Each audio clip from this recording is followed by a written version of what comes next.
What the world needs is another microphone preamp, or what most people say is actually it doesn't, because we're up to our back legs in microphone preamps. But Trevor's going to tell us why we should buy his. This is Trevor from Sontronics, by the way. They also do very nice microphones, as Trevor I'm sure will try and slip in at some point. But for now, the mic preamp. Why do we want it? Okay, why do you want it? Well, when I first started with Sontronics, the dream was always to add a preamplifier to the range of our microphones. It seemed to be the logical progression, but we had to get the microphones established in the first place, which we have done now after 3 years. In the back burner, I've always had the ideas for the preamps going, but we needed to make sure that everything was in place. Now, this particular preamp is new to the market. What I wanted to do was raise the level of the game that's out there at the moment in time. There are an awful lot of preamplifiers and computer sound cards and interfaces that are available at very low prices.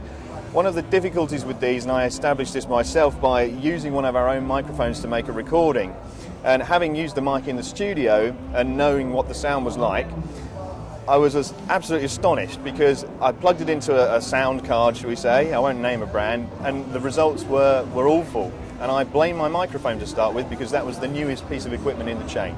However, tests proved when I got back to the studio that it wasn't the mic, it was actually the sound card, and it came down to the converters in it not being as good as they could be. And the preamp section? The preamp section's okay, but it still just didn't add enough to the package. It took away what was the quality of the mic sound, basically.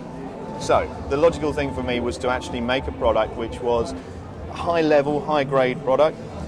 We decided to look at components which were used in vintage models, basically. We didn't want to copy anyone's designs in any way at all. We started from scratch, but the idea was to put together a product that has the characteristics of true vintage preamplifier, absolute stability, pure clarity, and actually gave you exactly what you hear when you're hearing an instrument or a vocalist in their act.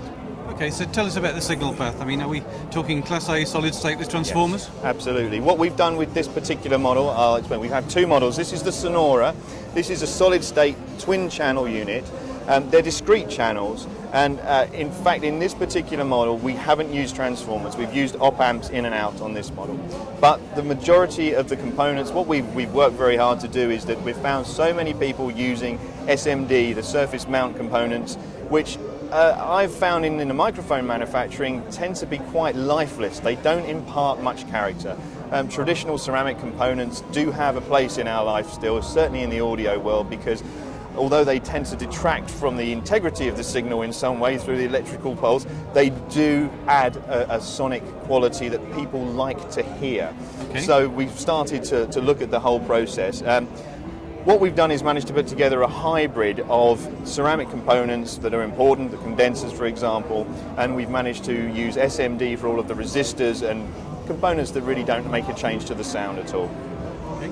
And this is a two-channel analog in, analog out? Yes, it is. I've decided to stick with analog. As far as digital is concerned, it's a whole new beast, and a whole new beast of nightmares that we don't want to get into just yet. I want to stick with the analog path because if we can perfect that like we've done a very, very good job with our microphones, then we're giving the customer something that they can then plug into their interface and make a decision what they would like to buy next. Of course, if the customers ask us enough, then we can start making developments on a digital interface for our preamps, which will be on the back burner for the moment. I'm not going to say too much more, but at this moment in time, this is sticking to old school analog technology. So Trevor, what's the price and availability on this unit? Okay, this particular model you see here is prototype. We need to make a final change. We're actually going to have an aluminium, laser cut aluminium bezel on the front panel here. That's going to be available and finished in the next 2 weeks. So it will be on sale in the beginning of April, and the UK retail price is £399, including VAT. Thanks very much. You're very welcome. Thank you.